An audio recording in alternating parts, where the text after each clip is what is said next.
மயிலாடுதுறை துலா கட்டத்தில் பிற்பகலில் கடைமுக தீர்த்தவாரி நடைபெறவுள்ள நிலையில் காலை முதலே பக்தர்கள் குவிந்து காவிரியில் நீராடி வருகின்றனர். இதுபற்றிய மேலும் விவரங்களை தருகிறார் நமது செய்தியாளர் ராஜேந்திரன். பக்தர்கள் கூட்டம் எந்த அளவுக்கு அதிகரித்து காணப்படுகிறது? சிறப்பு ஏற்பாடுகளாக என்னென்ன செய்யப்பட்டிருக்கிறது? மயிலாடுதுறை காவிரி துலா கட்டத்தில் இந்த மாதிரி நடைபெற உள்ள பிரசித்தி கடைமுக தீர்த்தவாரி காலை முதல் துலாக்கட்ட காவிரி இரண்டு கரைகளிலும் நூற்றுக்கணக்கான பக்தர் புதிய நீராடி வருகின்றனர்.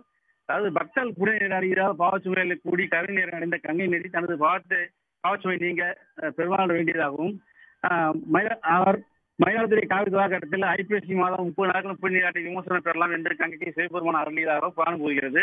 இந்த ஐதீகத்தை கடைபிடித்து வரும் வகையில் மயிலாடுதுறையில் ஆண்டுதோறும் ஐப்பசி மாதம் காவிரி துலா உற்சவம் கொண்டாடப்பட்டு வருகிறது. துலா உற்சவத்தை முன்னிட்டு காலை முதல் காவிரி துலா கட்ட பகுதி கலையில் தொடங்கியுள்ளது. ஏராளமான பக்தர்கள் காவிரி இரண்டு பக்க கரைகளிலும் புதிய நீராடி வருகின்றனர்.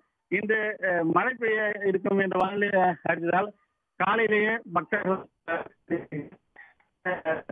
இந்த விழாவையொட்டி மயிலாடுதுறை மாவட்ட காவல்துறை 280க்கும் மேற்பட்ட போலீசார் பாதுகாப்பு பணியில் ஈடுபடுத்தப்பட்டுள்ளனர். மேலும் NCC NSS மாணவர்கள் பணியமர்த்தப்பட்டுள்ளனர். அசம்பாவிதம் நேரிடாமல் தடுக்க ரப்பர் போட்டை தீயணைப்பு துறை காவிரி துலாக்கட்டத்தில் ரோந்து பணி ஈடுபட்டு வருகிறார். விரிவான தகவல்களுக்கு நன்றி ராஜேந்திரன்.